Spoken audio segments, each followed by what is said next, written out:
안녕하세요. 사서 K입니다. 오늘 소개해드릴 책은 하루 14알의 정신과 약을 먹는 정신질환자.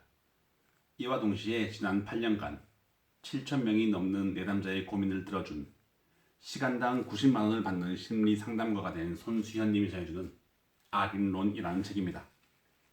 왜 늘 역행자, 럭키 드로우와 같은 책의 저자들의 시작은 비슷한 것일까요?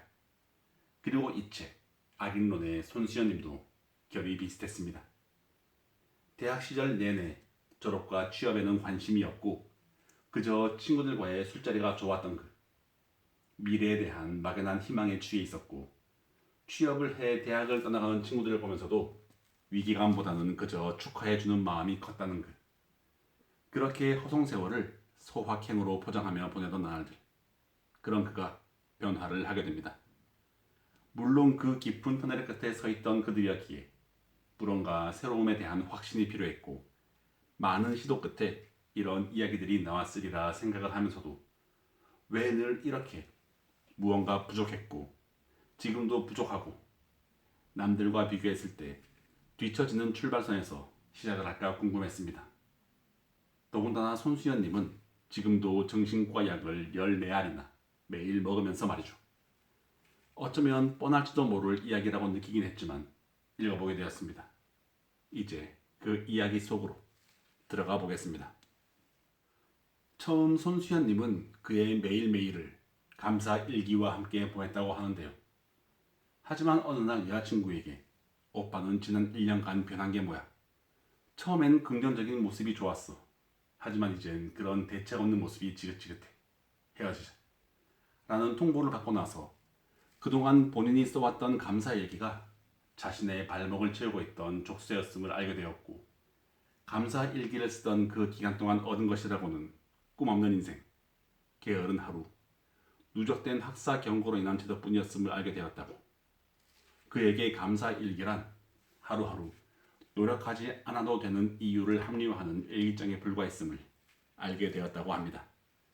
그런 그는 감사 일기 대신 분노 일기를 쓰기 시작하게 됩니다. 이렇게 분노 일기와 함께 시작되는 그의 이야기는 위로와 긍정이 아닌 성공하고자 하는 욕망의 귀를 기울이라는 삶의 태도로 귀결이 됩니다.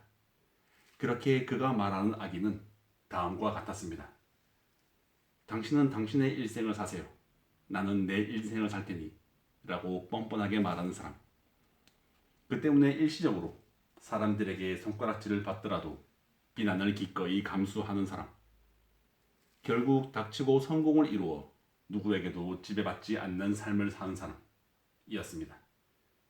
그리고 그가 이야기하는 악인은 결국 뭔가 쿨한 빌런으로서 한 번뿐인 내 인생 멋대로 살아봐야지라는 생각이 아니라는 것이었습니다. 그리고 이야기에 앞서 언제나처럼 실천을 강조하고 있었습니다. 아무리 좋은 방법론이라고 할지라도 실천하지 않는다면 쓰레기가 될 뿐이라며 시간 제한이 있어야 행동하게 되기에 이 점을 잊지 말라고 강조하며 책을 시작합니다. 앞서도 언급했던 것처럼 그의 이야기는 분노 일기로 시작합니다. 그리고 그것이 악인의 출발선이라고 하는데요. 지금도 하루를 마감할 때 반드시 그날 분노한 것을 적는다고 하는 그. 하지만 그 분노의 대상은 타인이 아니라 본인이 되어야 한다는 것이 중요한데요. 저 사람은 이러이러해서 나에게 분노를 줬다가 아니라 타인에게 분노를 느꼈다면 왜 나는 저 사람이 성취한 것을 이루지 못했지? 혹은 왜 나는 저 사람만큼 독하게 살지 않았지와 같이 질투와 시기에서 비롯한 타인에 대한 분노나 적개심이 아니라 문제의식을 적어야 합니다. 그를 통해 본인이 속에 잠재하던 악인의 페르소나가 해방되는 기운을 느꼈고 쓸데없는 인간관계, 적당히 만족하는 게으른 태도, 문제를 회피하는 비겁한 습관 등 조용히 그동안 자기를 갉아먹던 바이러스들을 하나씩 깨부시기 시작했다고 합니다. 그렇기에 독자인 우리들에게 지금 당장 스스로에게 분노하라고 강조하고 있습니다. 그리고 악인의 3가지 원칙에 대해서 짧게 이야기를 하는데요. 그것은 바로 하나, 시도도 하기 전에 포기하는 겁먹은 서인들의 비율이 압도적으로 많다는 점을 인식하라. 세상은 극도로 효율화되어서 1등이 아니더라도 돈을 벌 수 있는 구조라는 것을 인지하라. 셋. 말도 안 되는 슈퍼맨들을 비교 대상으로 삼으며 좌절하는 것을 멀리하라. 였습니다. 그러면서 노력 없이 성공할 수 있다고 주장하는 사람들을 믿지 않는 그는 100% 성공할 수 있다는 헛소리도 하지 않겠다고 전합니다.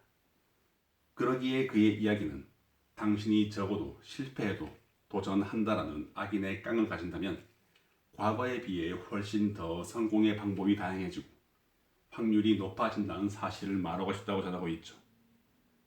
그런 그의 이야기는 지배력을 얻기 위한 악인의 필수 자질로 이어지는데요.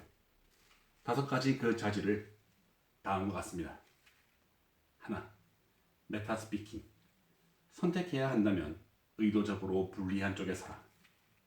2. 관통하는 글쓰기. 익명으로 시작해 실명으로 떠올라라. 셋. 사회적 지능. 욕을 먹더라도 의도적으로 먹어라. 넷. 압도적인 생산성. 24시간은 애초에 불평등하게 분배되어 있음을 자각하라. 5. 펜트하우스 시야. 악인은 결코 본능대로 움직이지 않는다. 분노 일기를 적으며 자신의 내면과 당당하게 마주친 뒤 치열한 시간을 겪고 난 그가 개발한 5가지 필수 자질인데요. 그는 이 무기들을 적재적소에 잘 활용한다면 타인의 지배력을 행사할 수 있을 뿐만 아니라 인생의 효율을 극대화함으로써 조금만 노력해도 자본주의 세계에서 상위권에 올라갈 수 있다고 강조하고 있습니다. 이를 위해 비판을 감수하고 사람들 앞에서 망신을 당하는 것을 당연하게 여겨라. 연습하고 또 연습해서 자신만의 방법을 체득하라. 이것이 그 누구와의 논쟁에서도 밀리지 않고 소신껏 주장을 펼칠 수 있는 가장 빠른 길이다라고 이야기를 하고, 악인은 뒷일 같은 건 생각하지 않고 위계의 질서를 무시한 채 카리스마 하나로 일단 지르고 보는 캐릭터가 아니다. 철저하게 계산하여 손해보지 않는 판을 만들고 들어가는 캐릭터이다. 적을 만드는 것을 두려워해서는 안 되지만 충분히 피할 수 있는 적을 굳이 만들려고 작정할 필요는 없다. 우리가 어떤 주제에 관해 이야기를 하든 언제나 완전한 반대의 의견을 가진 사람들이 존재한다는 사실을 잊지 말아야 한다.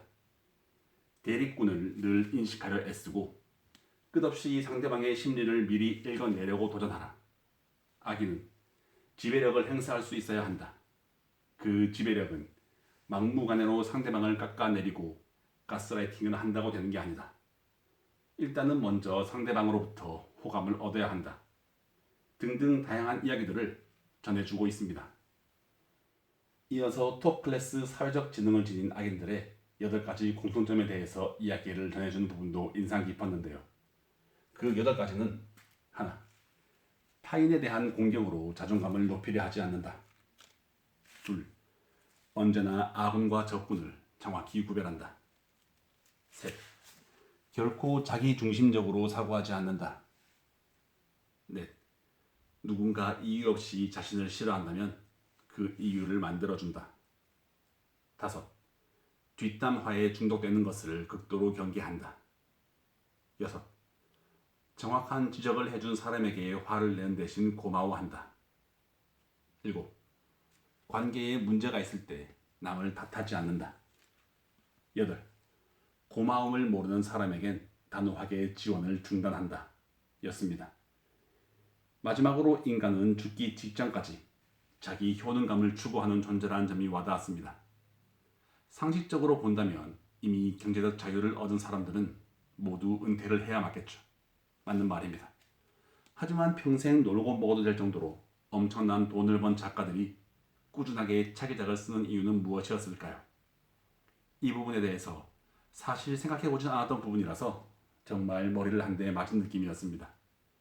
또 예를 들어 이미 음원 수익만으로 노후가 보장된 작곡가들이 계속해서 음반을 내는 이유는 무엇일까요?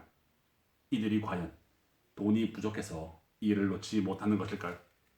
손수연님은 아니라고 답을 합니다. 그러면서 결국 그 이유는 인간은 죽기 직전까지 자기 효능감을 추구하는 존재이기에 그렇다고 답을 내리는데 그 답이 정말 와닿았습니다.